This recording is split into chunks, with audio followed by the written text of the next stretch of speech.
ஒரு மனுஷனுக்கு ரொம்ப பசி எடுத்துச்சாமா. பசிக்குது அப்படின்னு நினைச்ச உடனே அவனுக்கு சாப்பாடு வந்துருச்சு. சாப்பிட்டு கொண்டான்.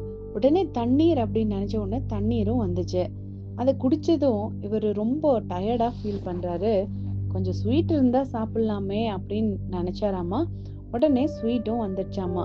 ஸ்வீட் சாப்பிட்டு முடிச்ச உடனே தூக்கம் வர மாதிரி இருக்குதே அப்படின்னு நினைச்சானாமா. உடனே தூக்கம் அப்படின்னு நினைச்ச உடனே கட்டிலும் வந்துருச்சாமா. படுத்துட்டாங்க.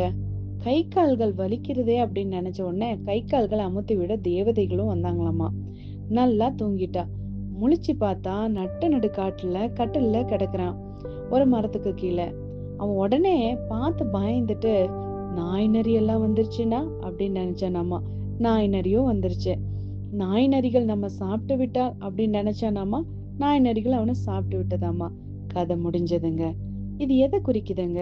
வேதம் சொல்லுது, ஒரு மனிதனுடைய நினைவு எப்படியோ அப்படியே அவன் இருக்கிறான். வேதத்துல யோபு சொல்றாரு, நான் பயந்த காரியம் எனக்கு நேரிட்டது அப்படின்னு சொல்லி. ஆமாங்க, நம்ம நினைவுகளின் படிதான் நம்ம வாழ்ந்துட்டு இருக்கிறோம். நம்முடைய எண்ணங்களின் படிதான் நமக்கு நடக்குது. அதனால நம்ம சரியான நினைவுகளை கொண்டிருக்க வேண்டியது ரொம்ப ரொம்ப அவசியம். தீமையை யோசிக்கிறவர்கள் தவறுகிறார்கள் அல்லவோ, நன்மையை யோசிக்கிறவர்களுக்கும் கிருபையும் சத்தியமும் உண்டு. இன்னைக்கு நீங்க எதை யோசிச்சுட்டு இருக்கீங்க?